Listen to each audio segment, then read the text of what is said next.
家说的。来看好了啊，这个是整个灵山的一张地形图，占地面积1700亩，咱们全程走下来的话4个小时左右。我们现在位置在哪里？等会儿进去之后，我们先去看11点半的这场九龙冠玉，坐车的几分钟就到了啊。然后看好表演过后，我们就直接去佛手，佛手后面是寺庙，不要拍照。大雄宝殿、观音殿都在这边，没有事都无所谓。一旦有事，你要找原因，肯定找不到原因。所以说这个地方千万不要拍照。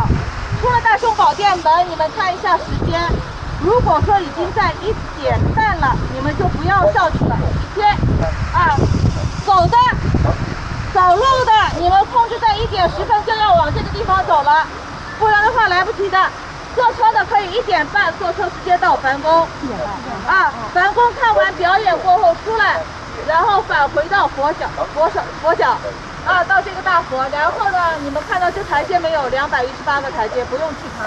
在旁边有个小卖部，走外围走到底，凭票去坐车，他会送你到大佛的莲花座那边。车子停好过后，往下走1层楼，从中间那个门里边进去坐电梯上去抱佛脚，然后走下218个台阶过后，背靠大佛的右手边，继续坐车。我们去哪里？藏传佛教小型的五音坛城，小型的布达拉宫。看完这个过后就直接出门了，这样你就不会走一个回头路啊。然后吃饭有2个地方，一个是佛手旁边的素食馆，还有一个就是梵宫的自助餐。好了，这边有地图，可以拿一下地图。要坐车的，那么到我这边来，我来给你买票。咱们买了车票的，小火车可以坐，游览车可以坐。跟师傅说直接去哪里，他就送你到哪里。小车能上去的。小车搜一下。拿个地图。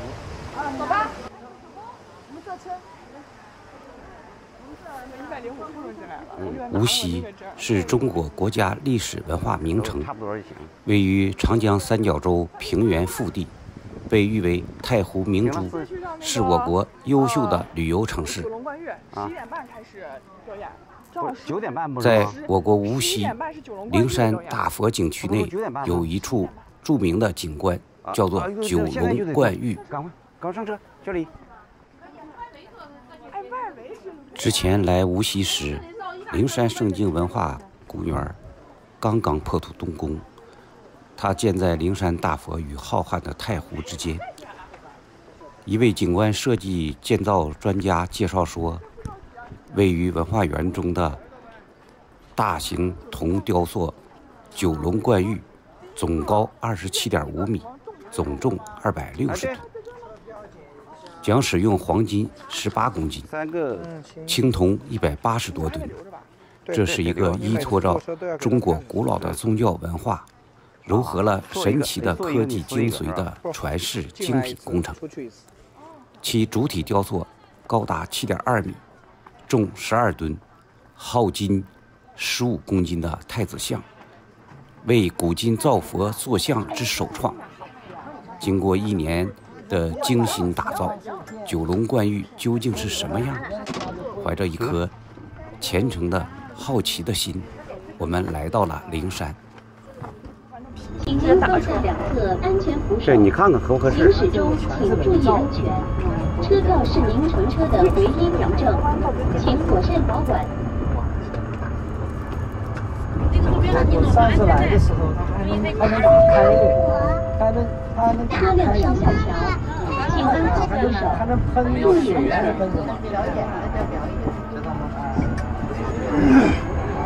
11点半一场九龙冠玉表演啊！我们先去看九龙冠玉了。11点半九龙冠玉表演。车票1天有效，不限次数，保管好了，票丢了坐不了车的啊。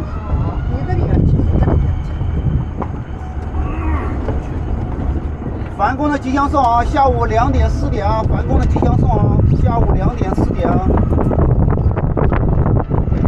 距离你们那个九龙威转过去一个进军。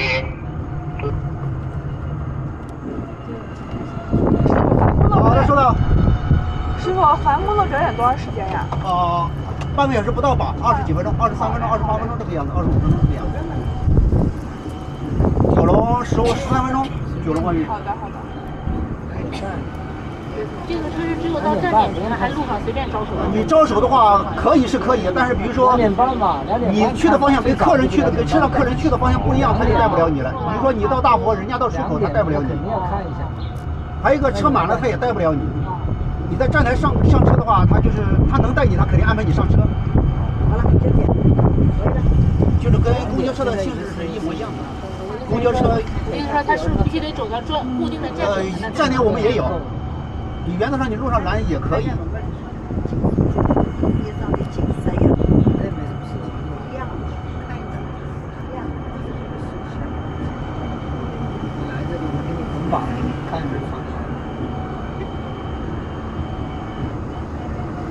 它都是有证。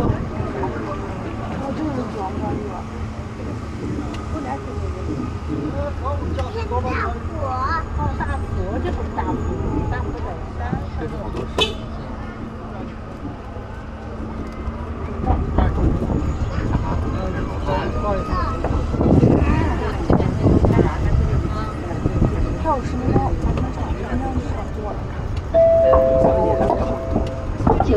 你问他在哪儿坐，在哪儿看比较好？对，11点半。下场就要2点40。在哪个地方看？那个前面树荫里就可以了。请至正南方最佳位置。对，远着看比较好，是吧？就这个。这打开来是吧？在哪位置最佳？哪个位置是放开？那边看过。看完了还在这里边乘车啊！看完了还在这里边乘车啊！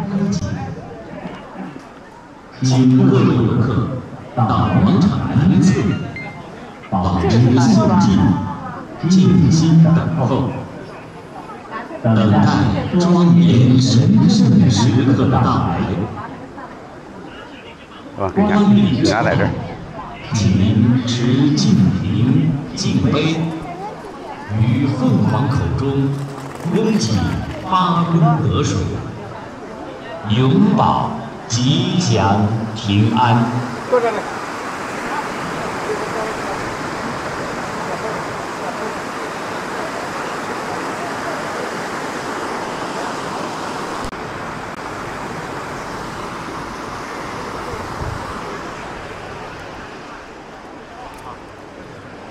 看里头阴凉地。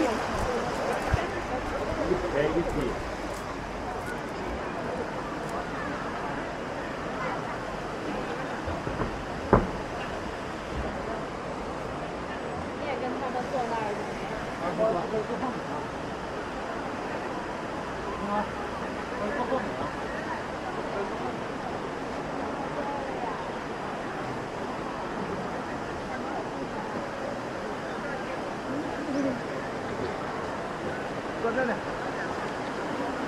在这儿。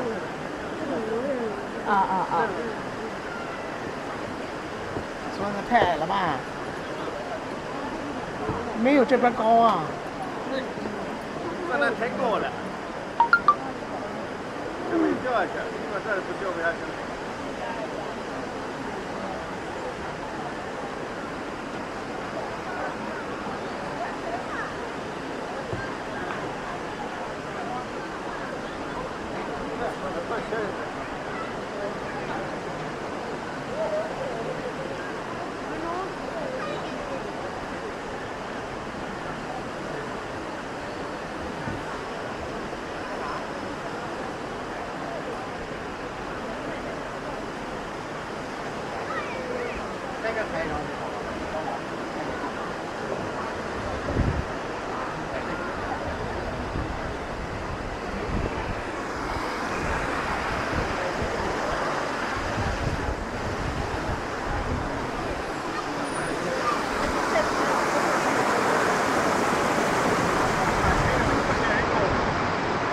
各位游客，灵山胜境大型动态景观九龙冠玉花开吉祥即将开启，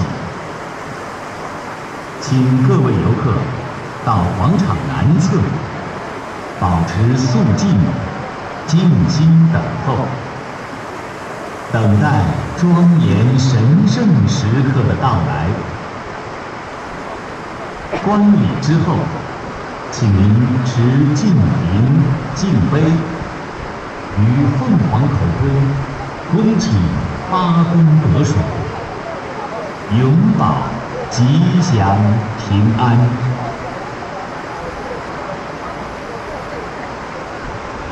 公元前6世纪中叶，在与中国并列为世界4大文化古国之一的印度，一位伟大的先哲诞生了，他就是释迦牟尼佛。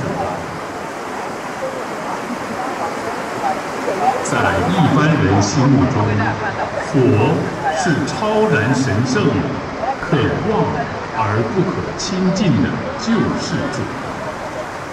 其实，这不是释迦牟尼佛应世的本怀。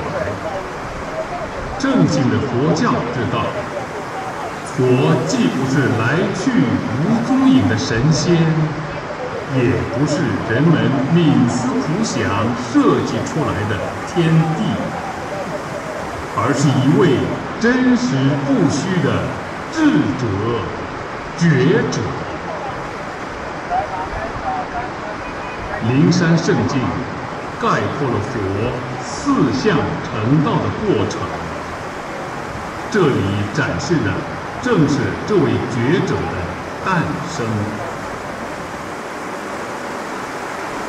千百年来，众生对佛的崇敬，在经典、传说、故事中传颂，赋予这位真实的觉者许多瑞相。